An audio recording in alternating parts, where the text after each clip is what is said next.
reminded that it was 50 years ago that the G7, or the advanced nations, leading advanced nations that became the G7, got together amidst economic upheaval, stagflation, conflict in the Middle East. Sounds familiar. And they formed what became the G7 with a mission, and when they met in Rambouillet, France. It wasn't a mission to preserve the old order, but to build a new one, one that could withstand shocks, deepen integration and cooperation, and really deliver prosperity for all citizens. And it's a reminder that nostalgia isn't a strategy.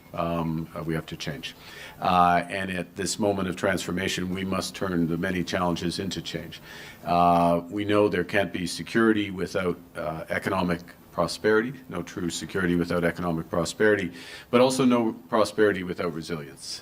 We're in a world where shocks are flowing across borders, whether it's through climate change, whether it's through conflict, and we know that resilience is built through a combination of tough choices at home and smart cooperation with like-minded countries abroad.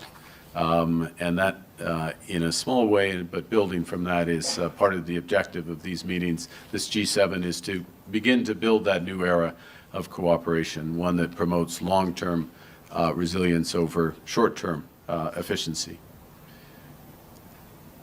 Now, le progrès réalisé à Kananaskis ne marque pas la fin de notre travail. Now, this, of course, is not the end of our work. Rather, it is merely the start. We've had conversations over the last couple of days that were highly productive.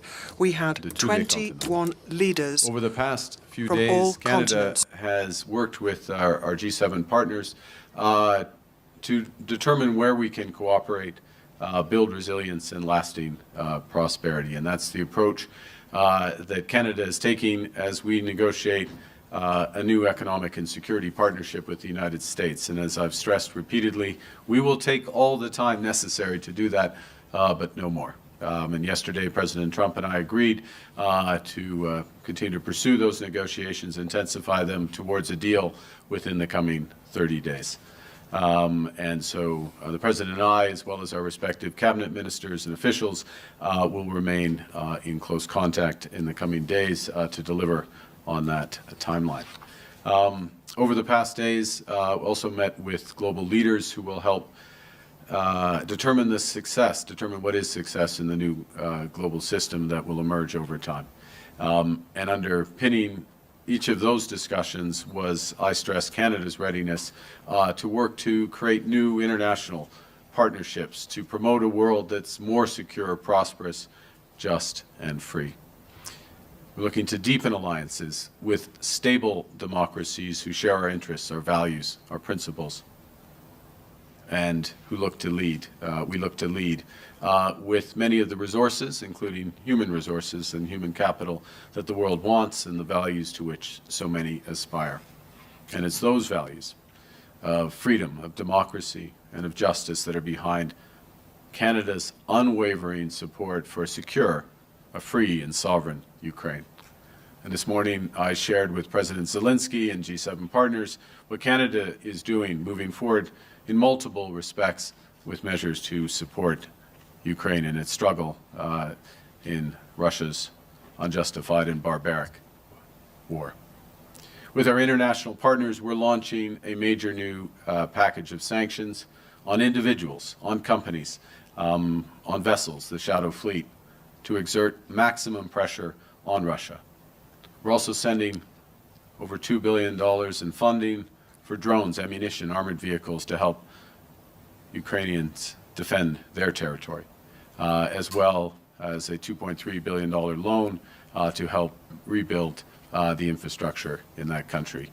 And take a moment to reiterate our condolences given the barbarism witnessed overnight in Kyiv. G7 leaders also reiterated our commitment to the pursuit of peace and stability in the Middle East. Made clear that Iran is the principal source of regional instability and terror. And we've been consistently clear that Iran can never have a nuclear weapon. We urge that the resolution of the Iranian crisis, leads to a broader de-escalation of hostilities, including a ceasefire in Gaza. Tout au long de ce sommet, nous avons également rassemblé des pays autour des défis et des opportunités les plus urgents de notre époque. Brought countries together to face up to the most urgent challenges which require international cooperation. And Canada is in a prime position to play a leading role in that process. G7 nations in the past 2 days agreed to move forward in cooperation on several key priorities. We're going to work with our partners in the G7 and beyond, a number of the countries are here today, to develop critical metals and minerals in order to build independence from non-market economies. And to that end, we will create a critical, including a range from germanium, gallium, graphite, rare earths. We also struck several agreements, accords from the aforementioned critical mineral supply chains to adapting, powering, and sharing artificial intelligence, to collaborating on quantum technologies, to preventing, fighting, and recovering from wildfires, something we feel intensely, obviously, here in the prairies, tackling foreign interference and transnational repression, countering migrant smuggling by dismantling transnational organized crime. Next week, we will shift from addressing threats to economic security to addressing threats and addressing issues with respect to global defense and security at the NATO summit and at the Canada-EU summit. We recognize that our leadership will be defined not just by the strength of our values, but the value of our strength. And with that, why don't I take the opportunity to, again, thank you all and open it up for questions. Merci beaucoup. Je suis prêt à votre question. Thank you very much. Happy to take your questions. So we'll now make a start on the press conference. Format will be as follows. One question, one follow-up. Format sera, excuse-moi, juste une question. Le format sera une question par journaliste. Just a question, so there'll be one question per journalist. Bonjour, Monsieur Carney. Fanny Olivier de Radio-Canada.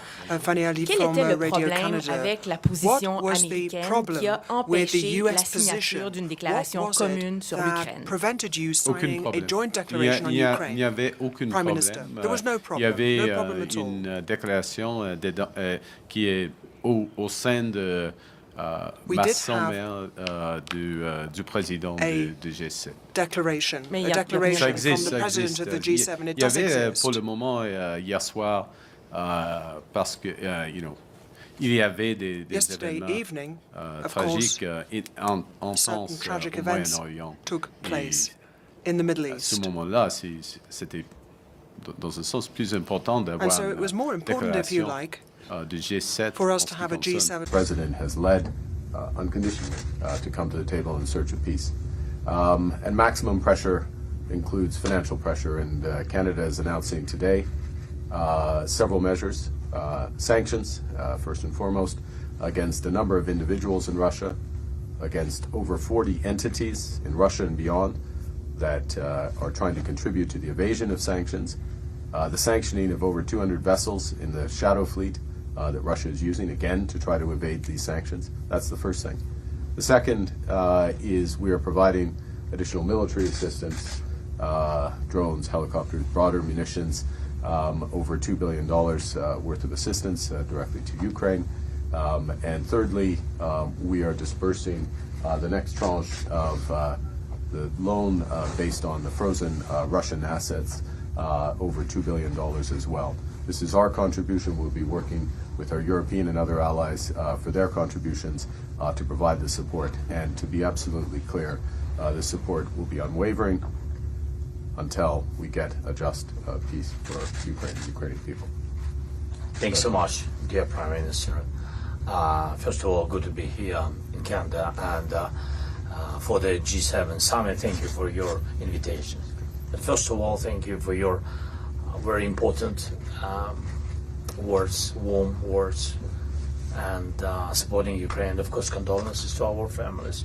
Really, Ukrainians had, our families had, very difficult night. One of the biggest attacks from the very beginning of this war.